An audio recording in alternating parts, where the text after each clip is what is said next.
साल 2025-26 मूंजी की नई कीमत क्या होगी? 1509, 1692, कैनात 1121 और हाइब्रिड इकसाम के। जिन दोस्तों ने मूंजी की काश की है उनके लिए अच्छी खबर है कि मूंजी के रेट इंशाअल्लाह अल्लाह ने चाहा तो मज़ीद तेज़ होंगे, क्योंकि पिछले साल भी रेट शुरू में कम थे लेकिन आखिर में रेट अच्छे रहे। अब तक रेट मार्केट में बरकरार रहे 6500, 6200। अस्सलाम वालेकुम दोस्तों, आप देख रहे हैं हमारा यूट्यूब चैनल 4K पॉइंट। उम्मीद करता हूँ भाई सब खैरियत होंगे। जो दोस्त चैनल पर नए वो चैनल को लाजमी सब्सक्राइब कर दें, वीडियो को लाइक कर दें, वीडियो को फुल सुने। एक माहिरीन अंदाजे के मुताबिक मूंजी की पैदावार ज़्यादा होती है लेकिन इस पर जो अखराजात हैं वो भी काफ़ी ज़्यादा होते हैं, जबकि चावल की एक्सपोर्ट में दिन ब दिन इजाफा होता जा रहा है। मुख्तलिफ ममालिकों को पहले इंडिया के लेवल से सेल किया जा रहा था लेकिन अब पाकिस्तानी एक अंदाजे के मुताबिक इस टाइम पाकिस्तान में मूंजी की कुल इकसाम 13 से 14 बन रही हैं, जिनमें एरी 6 सुपर फैन, एरी 9, C9 और लाल 86 सुपर चनाब, 1509, 1692, कैनात 1121, 1718, 1847, अल खालद और लाल 86 सुपरी। गंदम के हालात तो इस टाइम मंदे में जा रहे हैं। मार्केट 2100 से 2250 रुपए तक आ चुकी है। बारिशों के सवाब की वजह से नमी का तनासब ज्यादा, लेकिन चावल की मार्केट इस टाइम मजबूत, रेट अच्छे जा रहे हैं। कैनात 1121, 17। अब जरा मूंजी के रेट्स की बात करें तो इस सीजन साल 2025 और 26 के लिए जो नई मूंजी का आगाज होगा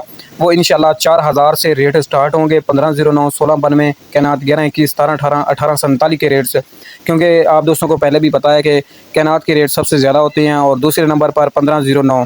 कभी कभार ऐसा हो जाता है कि 1509 और 1692 के रेट तेज़ हो जाते हैं। कैनात के शुरू में नई मूंजी नमी का तनासब ज़्यादा और गीले मोचर की वजह से रेट इंतहाई कम होते हैं। जैसे जैसे सूखा मोचर आता है, यानी हाथ वाला सूखा मोचर, तो रेट भी तेज़ी। जैसा कि तमाम दोस्तों को पता है कि ज़रूरी अद्वियात की कीमतों में भी इजाफा हो चुका है। DAP की कीमतों में भी इस टाइम मूंजी की जो औसत लागत है वो बहुत ज़्यादा आ रही है।